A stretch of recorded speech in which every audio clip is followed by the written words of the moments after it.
war, Ray Ray Bear, he has no hair. I'm not going to do the rap song. If you want to hear the rap song again, go back and listen for to $9.99. the last episode. Yeah.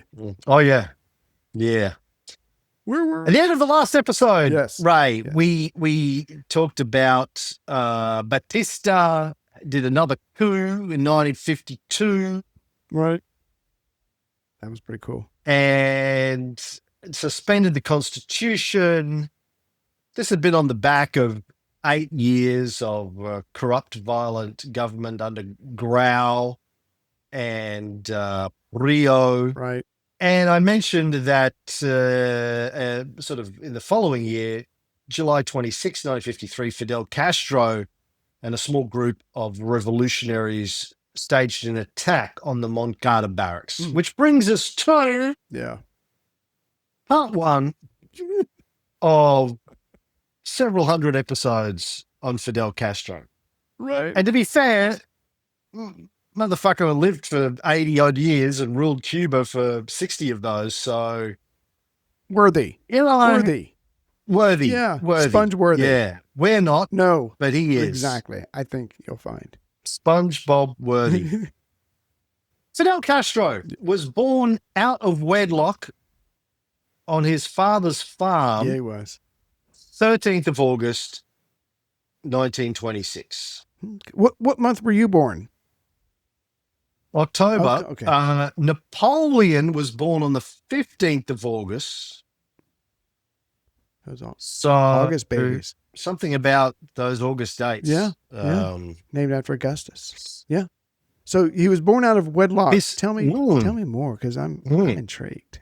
Well, his father, Angelo, was a Spanish landowner. He had been sent to Cuba to fight in the Spanish-American War. Oh, wow.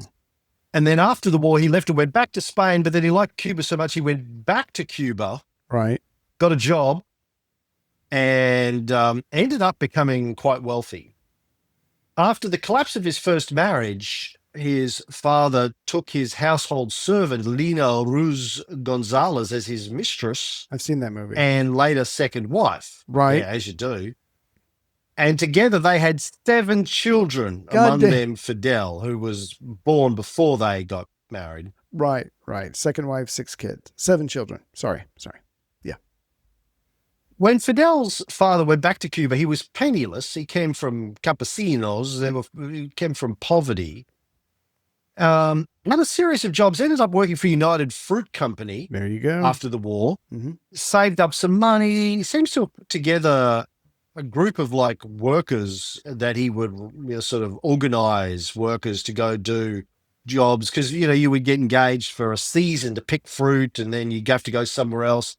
He became a bit of a labor organizer and then saved up money, bought some land, became quite wealthy.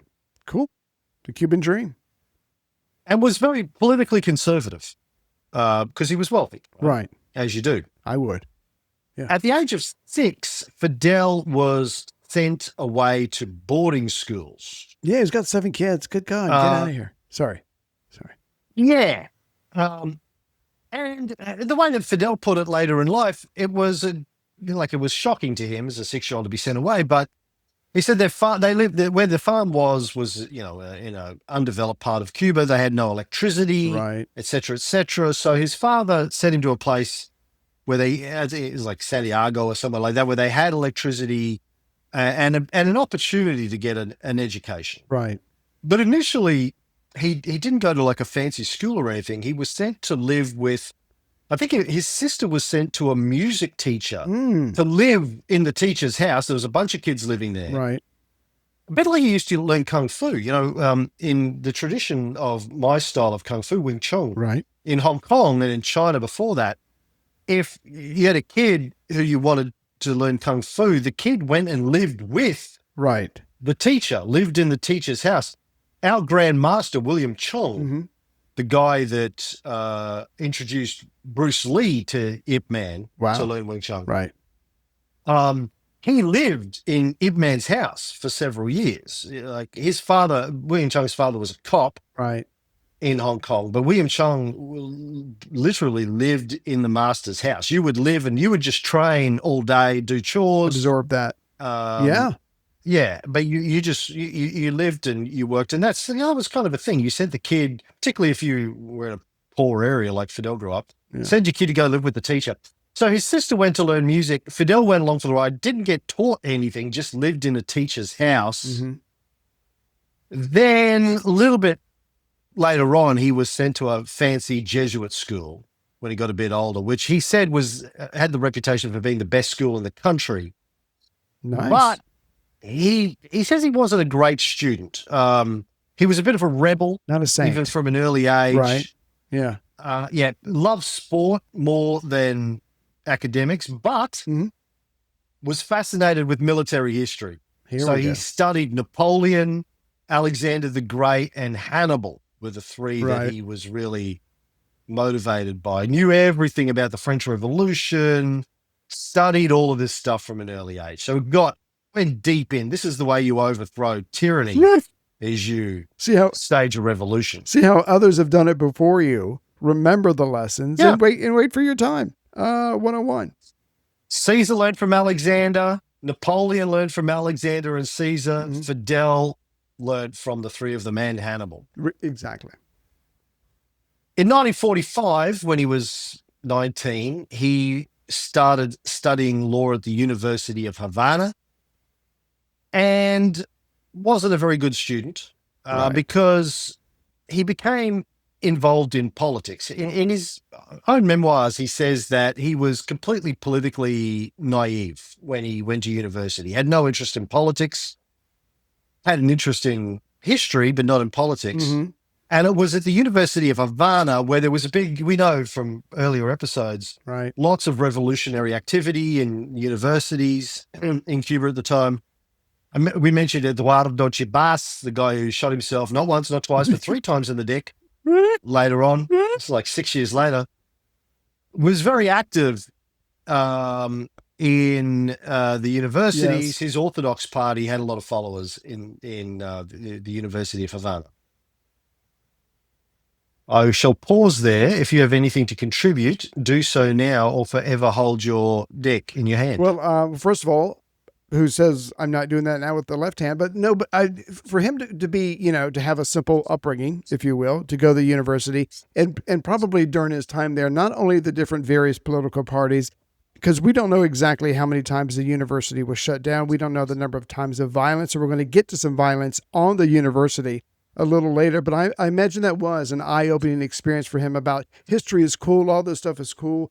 But unless you have power, unless you have some means to project power or to protect yourself, you're just going to be someone on the sidelines and you're going to be pushed around by everybody who has power and weapons. And as we're going to see later, he's like, I got to get me some of that. At the very least, some weapons. So again, I imagine the university taught him a lot more than what it intended to. Well, again, this was a very violent time as it had been constantly in Cuban history. In 1945, when he goes to the University of Havana, is the second year of the second Grau administration. Right. As I said before, in the last episode, Grau had moved to the right. He was quite corrupt at this stage, quite violent. They had lived through the first sort of 10 years of Batista running things. So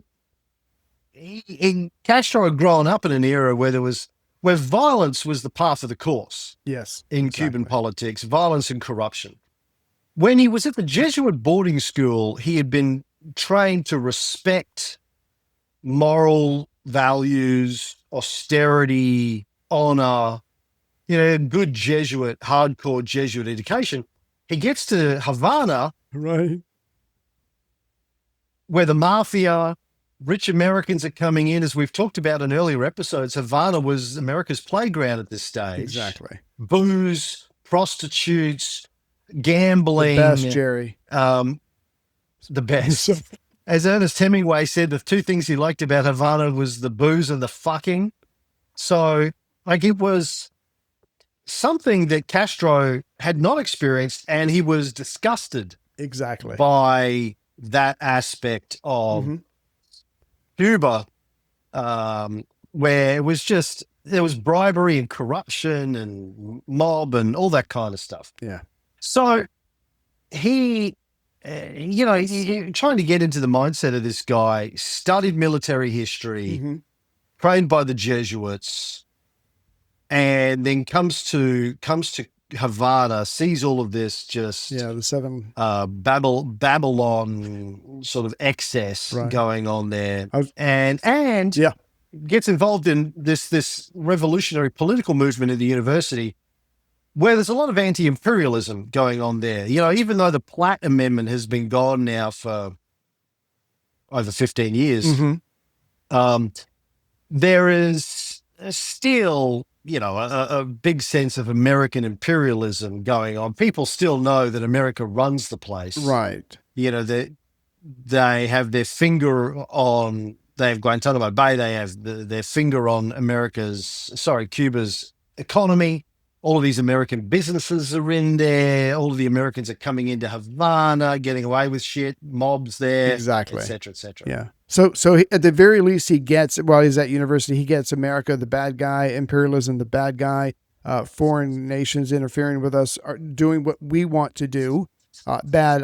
But at the same time, I don't care how rich you are. And Cam, you and I have certainly had our heydays, but you tend to bump into the poor or see the poor on the street. Even though his father is well off and he's sending him to university, he's got to be quite aware, or to whatever degree, of the poverty, of the corruption, of the people suffering. And so maybe between the Americans being bad and the poverty that's going on, how could he not feel a sense of, well, someone should do something, especially with the upbringing that he's had with the Jesuits? I mean, maybe he is, as history has taught him before, the man, coming to the hour or whatever. But I've got to say, and I'm asking because you've read books on this guy, does he have a sense of a mission, or does he just want to see things better, or, that kind of thing?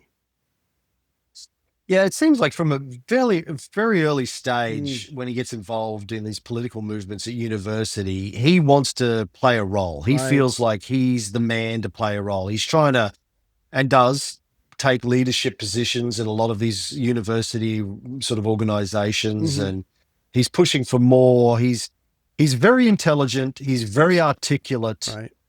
very passionate, and has a sense of destiny Mm. about himself, like a lot of these other guys, like Napoleon did, like Alexander did, Yeah. like Caesar did.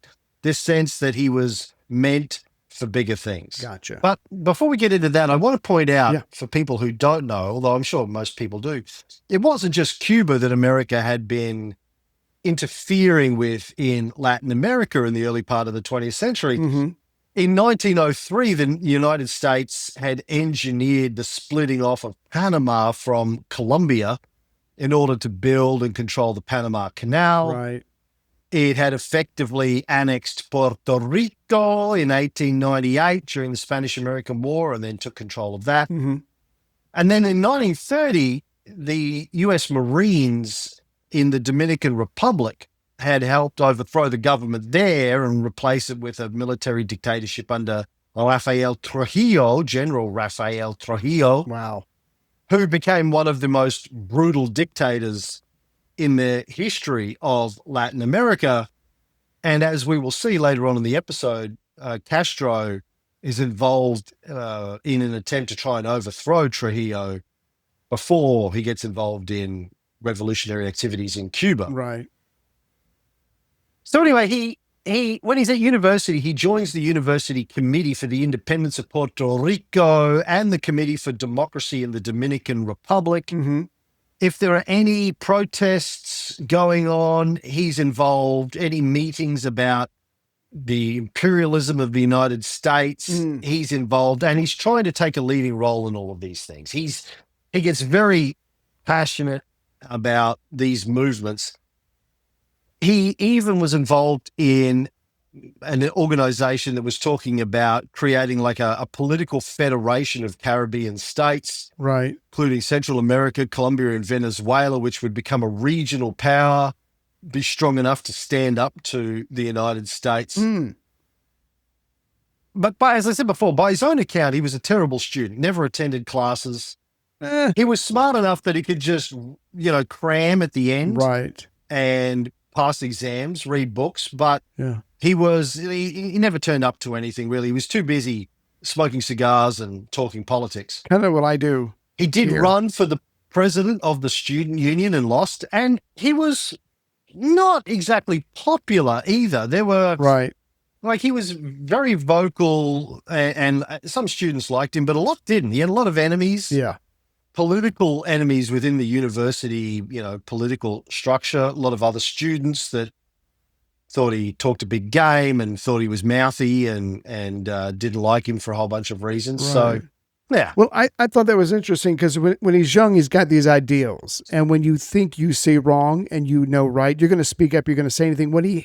It seems to me, what he quite hasn't learned yet is presentation about, if you just go around and tell everybody what they're doing wrong, you're not going to have a lot of friends. You're not going to have a long Christmas card list. So I think he's like almost pure of heart at this point. And later on, he's got to learn how to be a leader or be a little smoother with his delivery. And again, I don't know that for sure, but I get that sense he's just kind of very rough at this stage of his life. I don't think he ever stopped saying what he thought. Or just say it I mean, one better. of the reasons Right. some of us admire Castro is he never stopped speaking his truth for his whole life. Gotcha. He was out on the front foot criticizing anyone and everything that he thought deserved criticism, Wow. including himself. And a lot of people don't know that, but if you watch interviews with him at any stage of his life, including the ones that Oliver Stone did with him towards the end of his life, Mm-hmm. or if you read his memoirs, the My Life autobiography that he was basically a series of interviews over 100 hours with a French academic Right. journalist.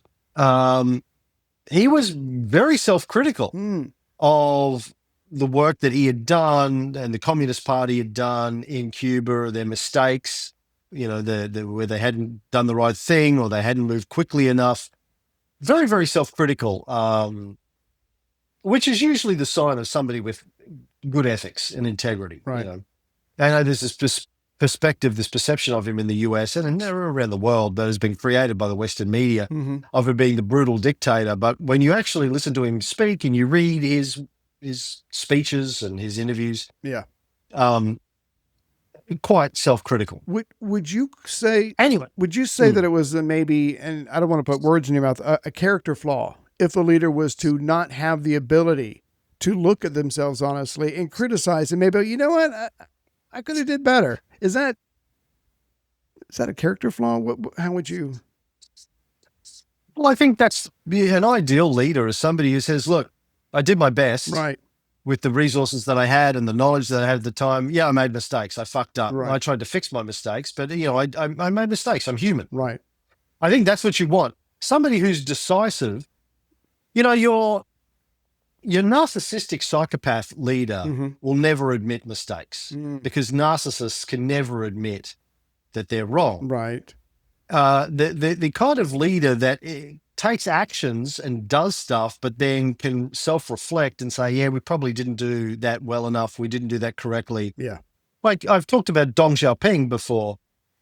Deng Xiaoping was, part of Mao's team from the get-go in the Long March, all through the good years and the bad years. Right.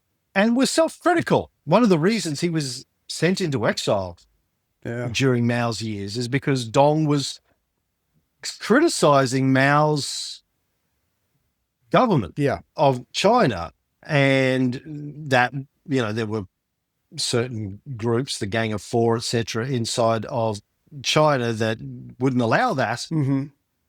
And Mao didn't take very well to that kind of criticism either. No. But when he was gone, Deng was very critical of the job that the CCP had done in China, and said, we have not. If you read his speeches, you read the biographies on him, he says we have not done well enough for the people of China. We fucked up basically, and we need to fix it.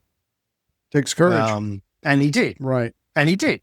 Yeah, we've got to follow that up. I mean, yeah.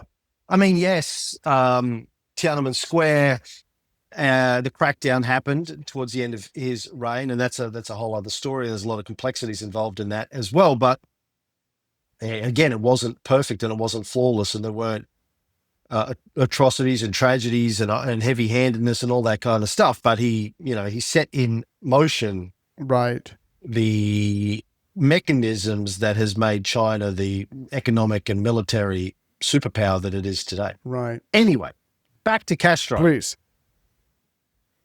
So he joined the university in 1945, completely politically uninvolved. Mhm. By 1946, he's giving speeches against the corruption of the Grau government that end up getting a lot of media coverage. Wow. Right. So So very quickly, Right. he becomes the center of attention. I was going to say, so even by then he's starting to become known outside the university, because you can be a big fish in a little pond all you want, but if news agencies or radio or whatever, newspapers are coming around, so people are going to start noticing this guy. And considering he is loud and opinionated, some people are going to love that. Others not so much. Well, the university revolutionary movements, the student revolutionary movements, had been a thing for a long time. Right. So, that was, one of the places the media would go. They had their own newspapers and that kind of stuff as well. But Right.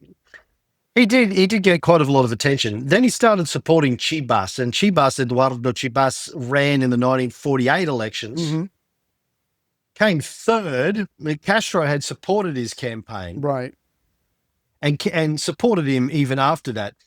But then he started getting death threats, Yeah. Castro, Yeah. and was warned that if he didn't leave the university, he would be killed. So he packed up, went home, and we never heard of him. No, that's not. What happened? What was his reaction? You can tell. In his memoirs, he says he went to the beach and lay down on the beach and cried. Wow. Okay. And had to think about his future. Right.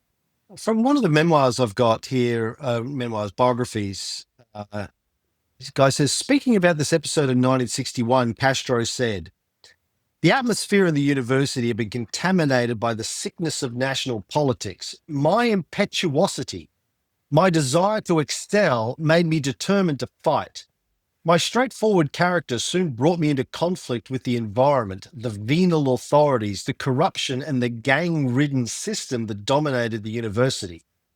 At the instigation of corrupt politicians, the gangs threatened me and prohibited me from entering the university. This was a moment of great decision. Alone on the beach, facing the sea, I examined the situation. Personal danger, physical risk made my return to the university an act of extraordinary temerity. But not to return would be to give in to threats, to give in to bullies, to abandon my ideals and aspirations. I decided to go back and went back with weapons in my hands."